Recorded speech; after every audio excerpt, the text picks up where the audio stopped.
Hey Joe, good to see you again. G'day. G'day, mate. So we're at the Snowflake Summit in sunny San Francisco. Really excited to be here. Yeah. So tell me, what have you been working on recently? Working on a new book that's going to be out hopefully by the time DataEngBytes starts. Awesome, love it. Yeah, working title is Practical Data Modeling. Kind of gave a preview of that in the last DataEngBytes. It's more testing out the material then. So that's one thing. And then data engineering specialization on Coursera that'll be out. Is that with Andrew Ng? Yeah. It's with Andrew Ng. Yeah. That is amazing. Wow. That's going to be a lot of fun.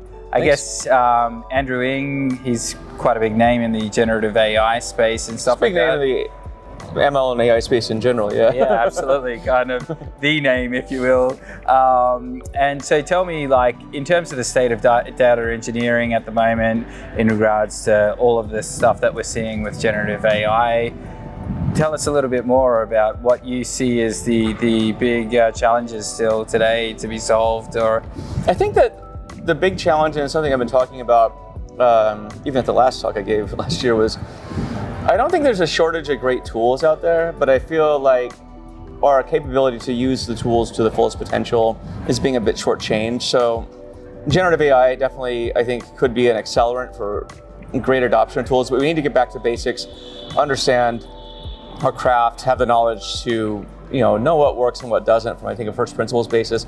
Because only then are you going to be able to fully leverage generative AI to its fullest capabilities for data engineering workloads. But if you're just going to blindly trust that generative AI will do all the work for you, I think that's maybe not the best decision. Yeah, for sure. So that's what you're seeing. Like, are you sort of seeing generative AI being used a little bit like code co-pilots and the like in data engineering use cases, even in data modeling use cases? Starting to. Yeah, I think co-pilots have been used successfully, unsuccessfully for a few years now, and on teams like GitHub Copilot, for example, and similar tools.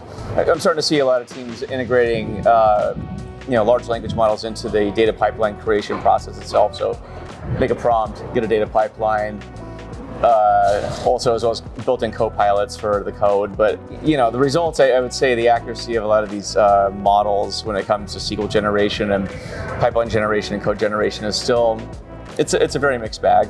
So you got to know what to look for. You got to be able to evaluate, is this code performant? Because data pipelines are one of these things where you would hope that things are idempotent, i.e. they function the same way every time. I would certainly not want my data pipeline to be probabilistic.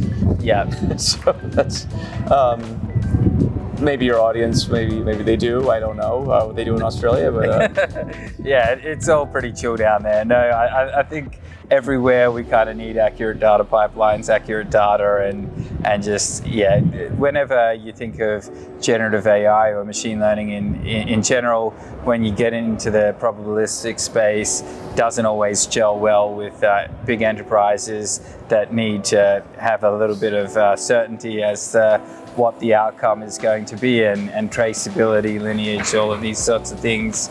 So yeah, that's a really good insight. And I think, so pretty much what you're trying to say is that we can't just hand over data engineering, data modeling, and all of these things to the business. Us data engineers, we've still got a job, right? Yeah, I think so. I think if anything, I would say the job is going to continue growing in demand and complexity, precisely because data engineering provides the foundation for machine learning and AI to work. That's why we do what we do. And I think, long term, perhaps there is a situation where, whatever we call loosely AI at the time, could be running more and more parts of the the data infrastructure and process. But you still need to understand what's happening under the hood. I would say, again, to blindly just trust that this is going to work. I don't know. Like I always ask the audiences in my talks, like, would you bet your job today on putting AI on top of your corporate data sets and just letting it run kind of willy-nilly, and then not too many people raise their hands on that. So yeah, no, I think that's what it is. It's just generative AI. It's going to allow us to do more with less, but it's not going to be a full end-to-end replacement. Still need those experts in the room. So anytime soon. Yeah, I can imagine. Yeah. Well, yeah, and what can we expect? DataEngBytes, we're starting in Sydney on the 27th of September. We're going to be then heading out to Perth. Nice. And then Melbourne's up next, and then we're going to Auckland for the first time. Have you been to New Zealand before? Never been to New Zealand. Wow. You're going to be able to, yeah.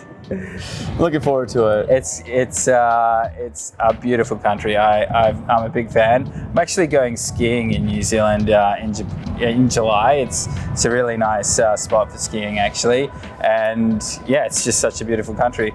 Looking forward to bringing you out for that, what I call the Olympics of conferences or data engineering conferences. Yeah. It's 4 back-to-back data engineering conferences in 2 weeks.